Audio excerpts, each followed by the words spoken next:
देखो बच्चों, हम यू ट्यूब में यू शेप की ट्यूब में एक लिक्विड लिया है हमने, जिसकी हाइट है h।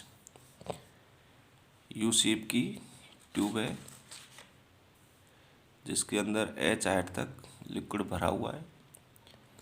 अब किसी एक आर्म में फूंक मार के हम इस लिक्विड को छोड़ देते हैं, तो इस तरीके से ऑसिलेशन करेगा। तो किसी मूवमेंट पे हम इसको देखते हैं, तो जो ये मीन लाइन थी, ये वाली जो मीन लाइन है, इस मीन लाइन से x डिस्टेंस ऊपर और इधर x डिस्टेंस डाउन,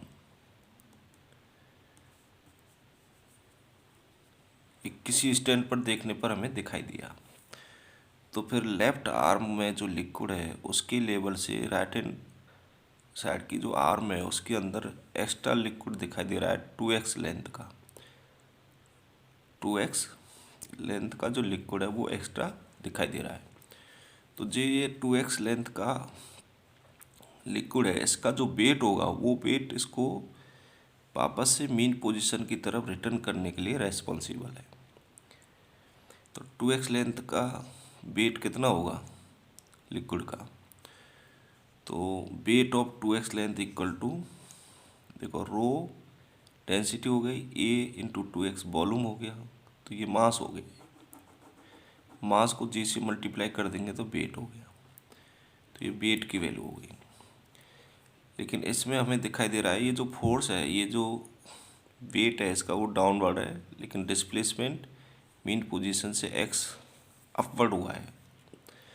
तो डिस्प्लेसमेंट x अपवर्ड है लेकिन ये वेट डाउनवर्ड है, तो f की और x की डायरेक्शन अपोजिट है, हमें दिखाई दे रही है, इसलिए हम माइनस साइन अपनी तरफ से लगा लेते हैं। अब ये कांस्टेंट रहेगा ऑलवेज, x चेंज होने से f चेंज होगा, लेकिन ये वैल्यू कांस्टेंट रहेगी, इसको k से डिनोट कर लेते हैं हम। तो हेयर k किसको एज्यूम किया गया है? इस पूरी वैल्यू को k एज्यूम कर लिया। अब ये रिलेशन किसका आ गया? SHM का आ गया। इसका मतलब इस लिक्विड की जो मोशन होगी वो SHM होगी, ठीक है। अब लीनियर SHM का ये रिलेशन है, तो लीनियर SHM का टाइम पीरियड का फॉर्मूला हम जानते हैं, capital T is equal to 2π√m/k।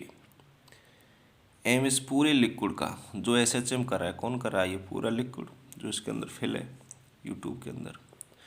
तो पूरे लिक्विड का जो मास है वो कितना होगा? Cross sectional area A, length h इधर हो गई और h इधर हो गई, है ना। तो 2h लेंथ हो गई, तो 2h लेंथ का जो मास होगा वो कितना? Density into cross sectional area into length, तो ये तो वॉल्यूम हो गया, ये वॉल्यूम हो गया ना। तो वॉल्यूम इंटू डेंसिटी, ये मास हो गया पूरे लिक्विड का जो इस यूट्यूब के अंदर भरा हुआ है। और नीचे के की वैल्यू हमने यहाँ पे पुट किया इसको के, तो ये के की वैल्यू है, तो के की वैल्यू हमें पुट कर दी। रो से रो कट, ए से ए कट, 2 से 2 कट, तो h/g बच गया। तो ये टाइम पीरियड का फॉर्मूला है। तो टाइम पीरियड डेंसिटी पे डिपेंड नहीं कर रहा है, ओनली किस पे डिपेंड कर रहा है? h पर। देखिए बच्चों, ये बहुत इंपॉर्टेंट फार्मूला है, यहाँ से पूछा जाता है टाइम पीरियड किस पे डिपेंड करेगा। देखो फॉर्मूले में ओनली h दिखाई दे रहा है, इसलिए आपको ध्यान रखना है h पे डिपेंड करता है, ओनली डेंसिटी पे, लिक्विड की नेचर पे डिपेंड नहीं करता है।